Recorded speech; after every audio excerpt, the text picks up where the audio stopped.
रमजान में कुरान नाज़िल हुआ, शहर रमज़ान अल्लज़ी उन्ज़िल फ़ीहिल कुरान हुदल लिन्नासि व बय्यिनातिम मिनल हुदा वल फुरक़ान। अल्लाह से हिदायत हर नमाज में हम मांगते हैं कि नहीं मांगते? इहदिना सिरातल मुस्तकीम हर रकात में मांगते हो।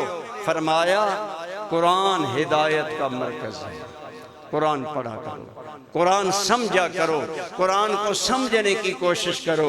खुदारा कुरान समझ कर पढ़े। हजरत अली मुर्तज़ा की बारगाह में एक आदमी आया, अमीरुल मोमिनीन मेरा दिल सख्त हो गया, कोई इलाज बताए मेरा दिल नरम हो जाए। मौला अली ने दो नुस्खे बताए।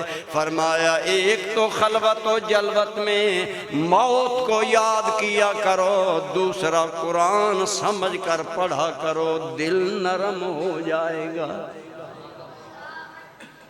हम अव्वलन कुरान पढ़ते नहीं, पढ़ते हैं तो समझे बगैर। कसीर मुसलमानों की आबादी कुरान तो दरकिनार, नमाज का तर्जमा नहीं आता, बेहिसी का ये आलम है हमारा मुसलमानों का।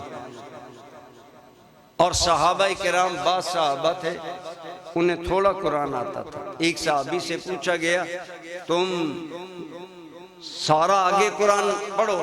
फरमाने लगे जितना पढ़ा है इतने पर जब अमल हो जाएगा फिर आगे याद करेंगे।